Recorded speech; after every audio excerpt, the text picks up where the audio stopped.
balik lagi ini Bli. Dulu kan Bli Erwin sempat cerita ini ya. Apa? Tentang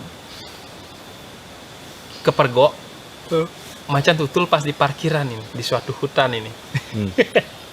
Pas malam-malam mau pulang itu. Kan dulu Bli Erwin pernah bilang mau pas lagi masuk hutan, di suatu hutan lah gitu istilahnya dia.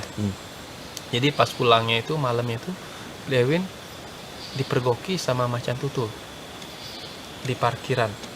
Gitu Oh istilahnya. iya. Itu bukan di parkiran dong, Dek. Ah, Bukan parkiran kayak ya seperti yang kita lihat itu bukan. ya istilahnya Tapi itu tempat. ada gudang. Ah, Zaman itu bukan gudang untuk parkiran atau apa, tapi bekas dari pabrik jamur hmm, yang terbengkalai. Akhirnya kita parkir motor kita di di situ. sana. Itu udah nggak tersentuh orang karena sudah tutup lama berpuluh tahun pabrik jamur. Ya. Jalan itu banyak ke gunung ini banyak ya, tapi salah satunya lewat pabrik jamur itu. Tapi jalurnya ini nggak kelihatan kayak gini, jalan itu bukan harus menyibak gini. Lah karena situ nggak ada aktivitas manusia ya di pabrik itu karena sudah 10 tahun lebih. Zaman itu ya 10 tahun 11 apa 12 tahun udah nggak ada aktivitas.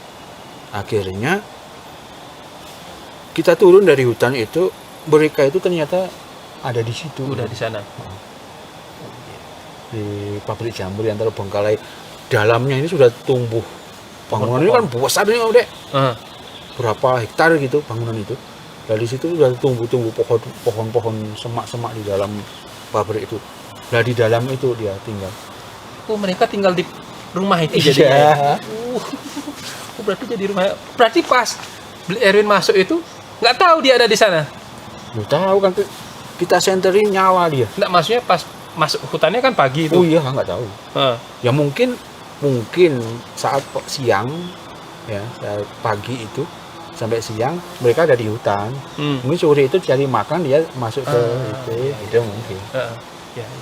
Jadi situ dia dekat nggak jauh lah dari motor mungkin sini pohon itu mungkin berapa ya, 30 meter. 20-30 meter ya. Nah, kalau tandanya binatang itu macan tutul atau predator lainnya itu mereka tandanya pas lagi marah itu apa sih, Li? Oh dia dek dari face saja sudah kelihatan udah. Jam segini ini panik-paniknya. Apalagi topi kayak Om Kade ini bahaya itu. Bahaya di mana? Ya mereka nggak tahu mana depan mana belakang kan. Kalau ini ada depannya gini kita kelihatan menghadap mereka kan. Iya. Coba tiba-tiba apa namanya topinya dibalik atau apa nyerang dia. Seakan-akan kita itu membelakangi mereka kan. Ya. Jangan membelakangi mereka sih. Kalau membelakangi mereka diserang tengkok kita. Iya. Itu dari itu akhirnya ya jadi kejadian kayak gitu itu akhirnya waspada tinggi ke mereka itu. Tapi yang paling sering diteror itu di Gunung Budak di Gunung Kawi itu. Itu karena di sana itu sekarang Gunung Kawi namanya. Pegunungan Kawi. Terus salah satu puncaknya namanya Puncak Budak. Karena banyak puncak-puncak lain. Nah di situ itu di Puncak Budak itu ada savana namanya Cemoro Kandang. Dari Cemoro Kandang itu ada sumber air dua di timur sama barat ada sumber air. Dan namanya orang nggak tahu masih kecil kita itu ke sana yang nginep di dekat sumber air itu gitu.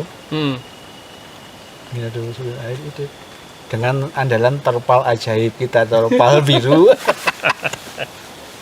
Akhirnya apa? Ya malam-malam kita didatangi mereka karena mereka mau minum. Kita nggak tahu bahwa mereka akan minum di sana. Situ. Ya sama rebutan tempat akhirnya.